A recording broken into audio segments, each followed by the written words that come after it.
बिस्मिल्लाहिर्रहमानिर्रहीम। अस्सलामु अलैकुम वरहमतुल्लाहि वबरकातुह। दोस्तों, मैं उम्मीद करता हूँ कि आप तमामी हजरात बखैर होंगे।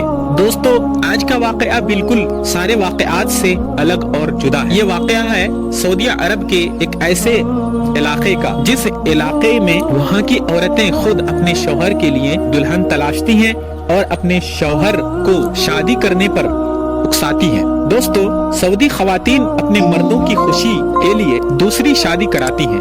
आपको यह हकीकत जानकर आपके पाँव के तले से जमीन निकल जाएगी। दोस्तों, सऊदी खवातीन अपने मर्दों की दूसरी शादी क्यों कराती है? हमारे कल्चर में औरत तो क्या, मर्द की दूसरी शादी को भी मायूब समझा जाता है, जबकि सऊदी अरब के कुछ इलाकों का कल्चर उसके खिलाफ है, उसके बरअक्स है। सऊदी अरब के सूबे अल अजसा के देहात इस लिहाज से इंतहाई मुनफरिद और अलग है। यहाँ खवातीन अपने खाविंदों और शौहरों के लिए खुद नई दुल्हनें तलाश करती हैं। ये सिलसिला सन 1981 ईस्वी में शुरू हुआ था, जब एक खातून ने अपने शौहर को दूसरी शादी के लिए तरगीब दिलाई, यानी शौक दी। ये खातून अपने शौहर की नई दुल्हन की तलाश में खुद निकली और इसके लिए एक नौउम्र दुल्हन का इंतजाम भी कर लिया। इब्तिदा यानी शुरू में तो लोगों ने उस खातून को पागल करार दिया, लेकिन उसने ये दावा करके सबको हैरान कर दिया कि उस पर आसेब का असर था। जब उसने अपने शौहर की दूसरी शादी करवाई तो दूसरी शादी करवाने के बाद वो आसेब चला गया। इस वाकये के बाद एक और अहम वाकया पेश आया। मासूमी मोहम्मद नामी खातून की शादी को 16 साल के गुजरने के बावजूद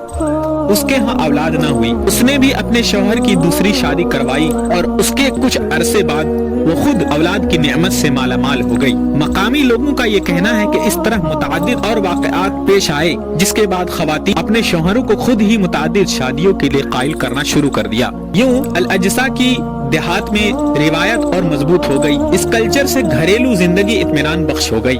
रियासत मध्य प्रदेश MP में एक ऐसा भी कबीला पाया जाता है जिस कबीलों को गोंड कबीला कहा जाता है, जहां किसी भी खातून को बेवा नहीं रहने दिया जाता। द टाइम्स ऑफ इंडिया के तहत इस कबीले की रिवायात के मुताबिक मरने वाले शख्स की बीवी की शादी उसके खानदान में किसी भी मर्द से आदमी से कर दी जाती है। अगर मरने वाले का भाई या कजन वगैरह मौजूद हो तो उससे शादी कर दी जाती है, वरना खानदान के किसी बच्चे से शादी करा दी जाती है। दोस्तों, मेरी कुछ राय बताना जरूरी समझते हैं। दोस्तों, मैं खुद अपनी राय बताना चाहता हूँ कि अल्लाह के रसूल सल्लल्लाहु अलैहि वसल्लम ने कई शादियाँ की, तो शादियाँ करना कोई गुनाह और ऐब की बात नहीं है। लेकिन गुनाह और ऐब की बात उस वक्त हो जाती है जब आप कई शादियाँ कर लो लेकिन अपनी बीवियों के साथ इंसाफ ना करो। अगर आपके पास इतनी जायदाद, इतने पैसे हैं कि आप अपनी सारी बीवियों के साथ बिल्कुल इंसाफ कर सकते हैं, अपने वक्त के साथ, जज्बात के साथ, और उनकी उम्मीदों का खिलवाड़ नहीं कर सकते, तो फिर आप बैक वक्त 2, 3, 4 शादी कर सकते हैं, जैसे कि सऊदी अरब में ये कल्चर देखा जा सकता है। दोस्तों, हम उम्मीद करते हैं कि आपको ये इंटरेस्टिंग वीडियो जानकर बड़ी खुशी हुई होगी।